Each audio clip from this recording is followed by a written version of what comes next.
नमस्कार. आज आपण चौथ्या पद्यपाठाला सुरुवात करत आहोत. या पाठाचं नाव आहे भावेन भावः क्रियया क्रिया. हे असं शीर्षक या पद्याला देण्याचं कारण यामध्ये एक विशिष्ट प्रकारची वाक्यरचना वापरलेली आहे. या वाक्यरचनेचा अभ्यास यापूर्वी इयत्ता 11वी मध्ये आपण केलेला आहे. या रचनेला सती सप्तमी असे म्हणतात. या सती सप्तमी रचनेचा उपयोग या सुभाषितांमध्ये केलेला आहे. म्हणून पाठाचे शीर्षक भावेन भावः क्रियया क्रिया असे दिलेले आहे. यामध्ये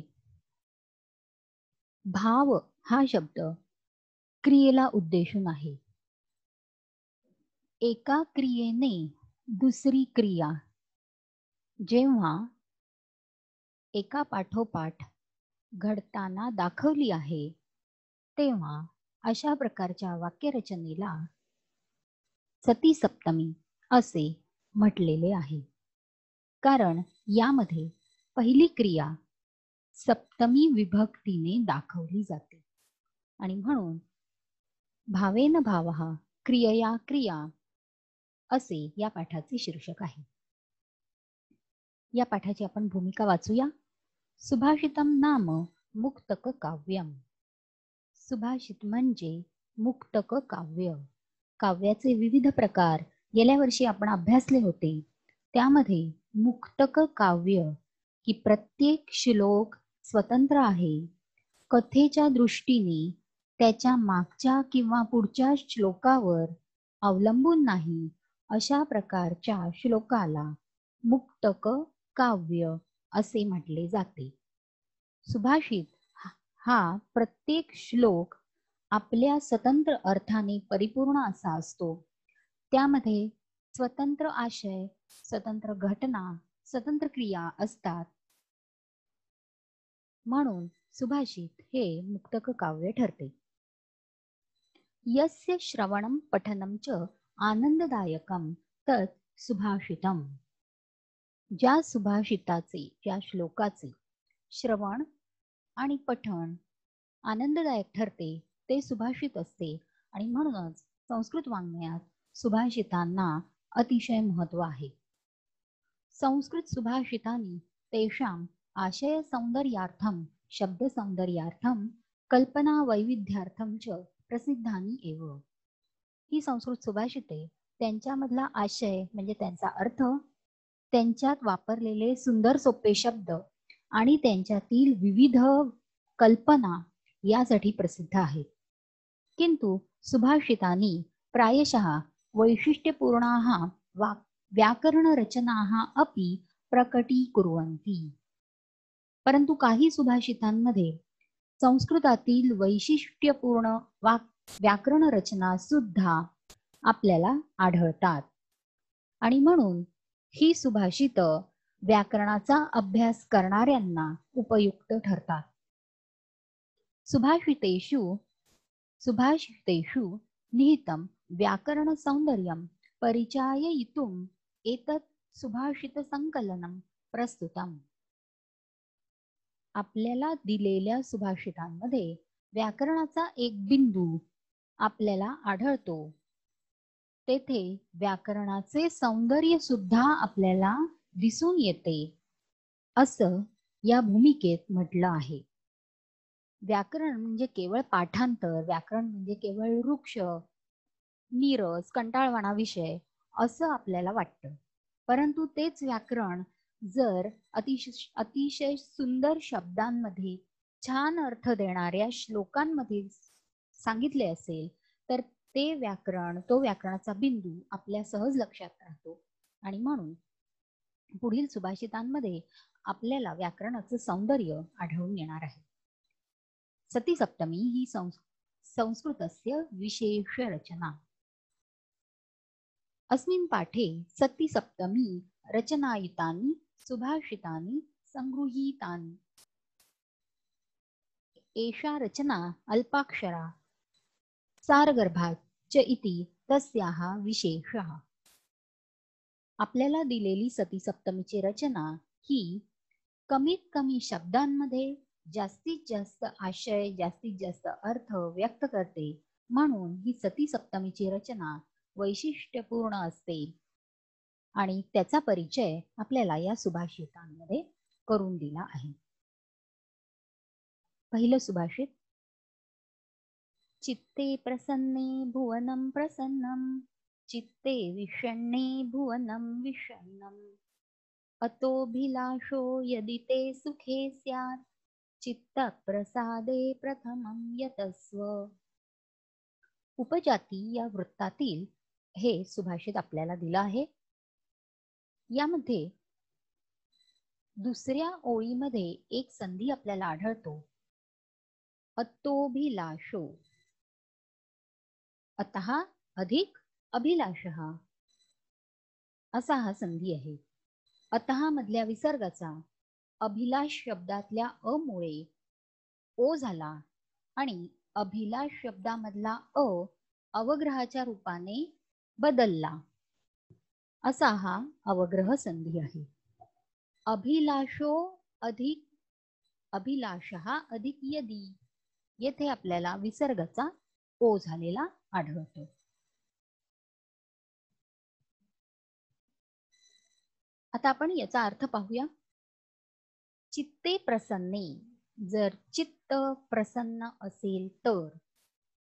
भुवनं प्रसन्नम, भुवनं म्हणजे जग, सगळं जग, सगळं विश्व प्रसन्न असतं, प्रसन्न दिसतं. चित्ते विषण्णे, चित्त जर विषण्ण असेल, दुःखी, उदास, निराश असेल तर. भुवनं सगळे जग, विषण्णम उदास, दुःखी, निराश दिसेल. कवीने व्यवहारात आपल्याला जो अनुभव येतो तो अनुभव या पहिल्या ओळीमध्ये सांगितलेला आहे.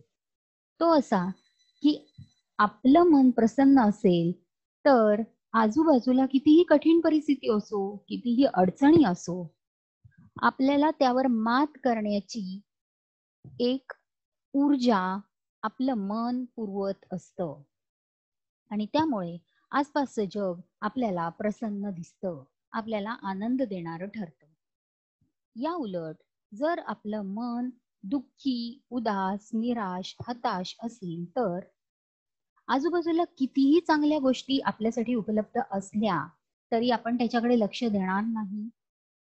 आपण नकारात्मक विचार करू आणि मग आपल्याला सगळं विश्व, सगळं जग दुःखी, उदास, निराश, नकारात्मक असे वाटेल.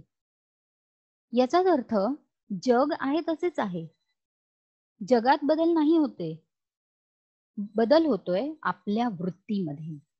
आणि हा बदल, वृत्तीतला बदल कशामुळे होतोय? आपल्या मनामुळे. आपलं मन, आपले विचार हेच ठरवतात की आपलं जग कसं असणार आहे. आणि म्हणून चित्ते प्रसन्ने भुवनं प्रसन्नम, जर मन प्रसन्न असेल तर सगळं जग प्रसन्न राहील. म्हणून अतः अभिलाषः, जर तुझा अभिलाष, इच्छा, यदि जर, ते तुझा, तुझी इच्छा जर सुखे स्यात्, सुखाच्या बाबतीत असेल, सुख हवं अशी तुझी इच्छा असेल तर चित्त प्रसादे प्रथमं यतस्व, तर प्रथमं पहिलं यतस्व प्रयत्न कर. कशाच्या बाबतीत? चित्त प्रसादे, मन प्रसन्न करण्यासाठी. म्हणजे आपण मन प्रसन्न करण्यासाठी प्रयत्न केला तर अख्खं जग आपोआप प्रसन्न होईल. जगाला प्रसन्न करायला गेलो आणि मन निराश असलं तर काहीच हाती लागणार नाही. आणि म्हणून जर आपला अभिलाष, आपली इच्छा जर सुख मिळावं अशी असेल तर ते सुख बाहेर शोधण्यात काही अर्थ नाही. बाह्य गोष्टींवर सुख अवलंबून नाही. मग ते सुख कुठे अवलंबून आहे? ते आपल्या मनावर अवलंबून आहे.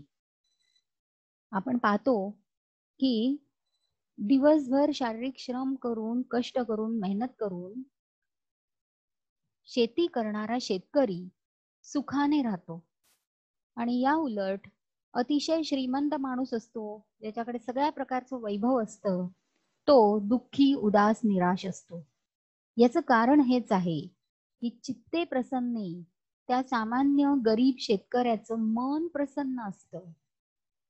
त्याला असं वाटतं की मी मेहनत करून, पृथ्वी देवतेची उपासना करून तिच्याकडून हे धान्यरूपी धन मिळवतो आहे. ह्या त्याच्या विचारांमध्ये त्याचं समाधान आहे, त्याचं सुख आहे, आणि म्हणून सगळं विश्व त्याला सुखी वाटतं.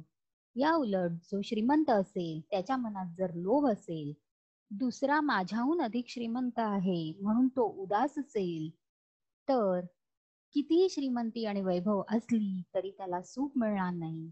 उलट सगळं विश्व त्याच्यासाठी उदास, दुःखी ठरेल. आणि म्हणून सुख हे बाह्य गोष्टींवर अवलंबून नाही, तर आपल्या मनावर अवलंबून आहे.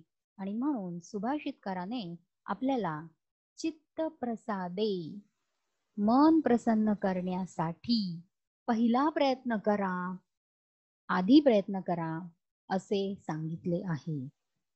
मन करा रे प्रसन्न, सर्व सिद्धींचे कारण, असे तुकाराम महाराजांनी सुद्धा सांगितलेले आहे.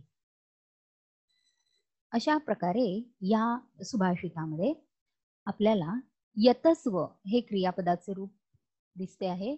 यतस्व यामध्ये यत धातू आहे, पहिल्या गणाचा आत्मनेपदी, लोट लकाराचे मध्यम पुरुषाचे एकवचन. स्यात असे आणखीन एक क्रियापदाचे रूप इथे दिसते आहे. अस धातूचे दुसरा गण परस्मैपद, विधिलिंग लकार, प्रथम पुरुष एकवचन. या सुभाषितामध्ये जी सती सप्तमीची रचना आहे ते शब्द मुद्दाम ठळक अक्षरांमध्ये आपल्याला दाखवले आहेत. चित्ते प्रसन्ने आणि चित्ते विषण्णे.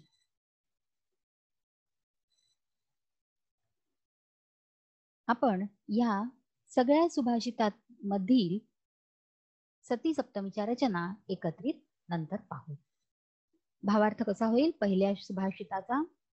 जर चित्त प्रसन्न असेल तर सगळे जग प्रसन्न आहे, जर चित्त दुःखी असेल तर सगळे जग दुःखी आहे. म्हणून जर तुला सुखाची इच्छा असेल तर तू प्रथम मन प्रसन्न करण्यासाठी प्रयत्न कर. यानंतर आपण दुसरे सुभाषित पाहूया.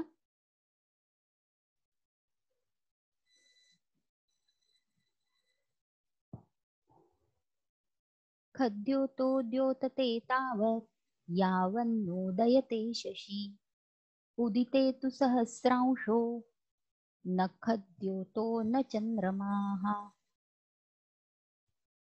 अनुष्टुप छंदातली हे सुभाषित आहे.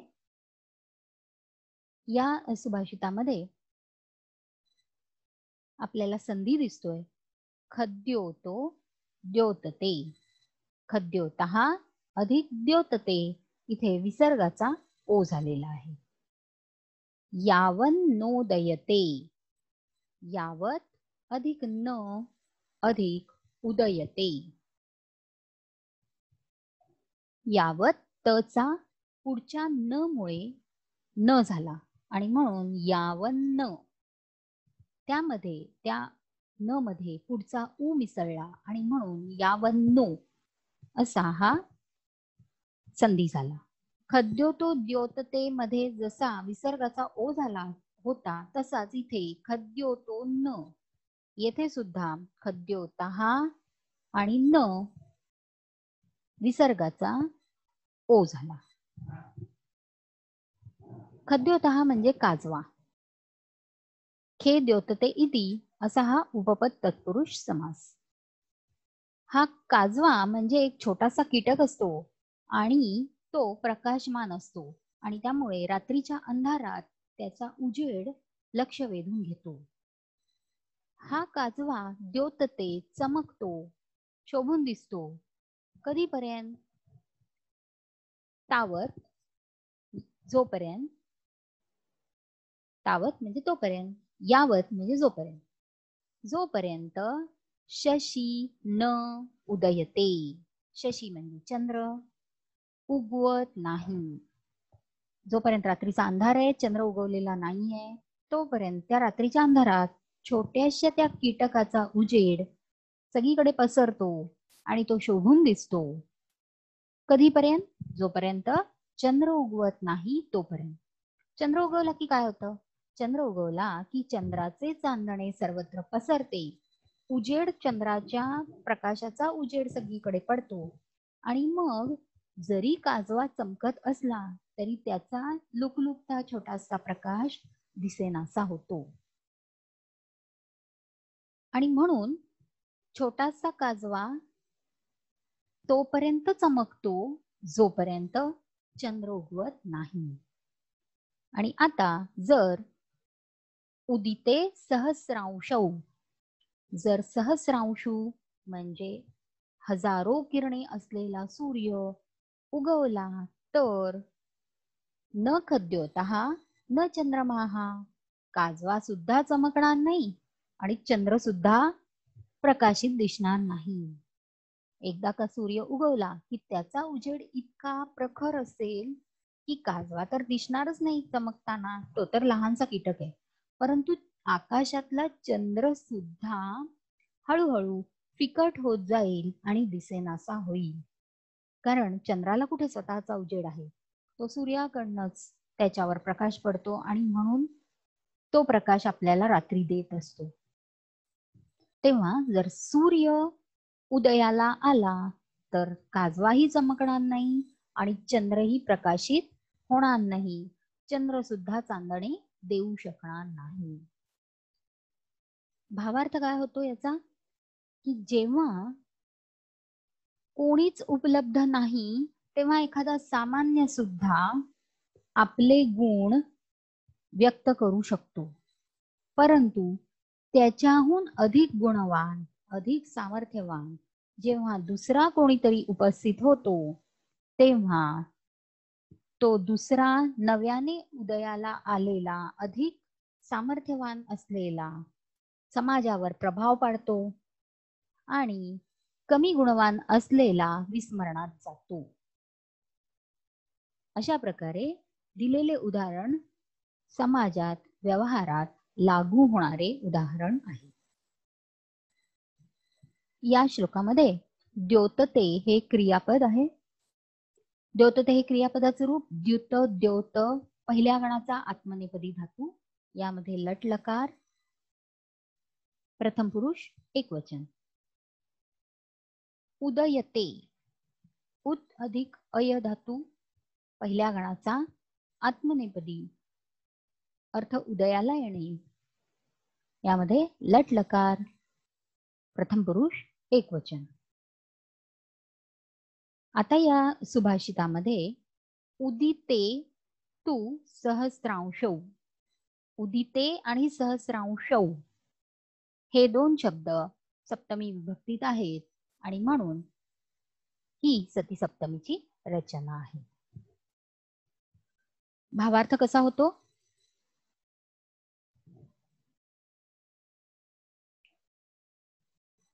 जोपर्यंत चंद्र उगवत नाही तोपर्यंत काजवा चमकतो, परंतु एकदा का सूर्य उगवला की काजवाही चमकत नाही आणि चंद्रही चांदण्याने प्रकाशत नाही.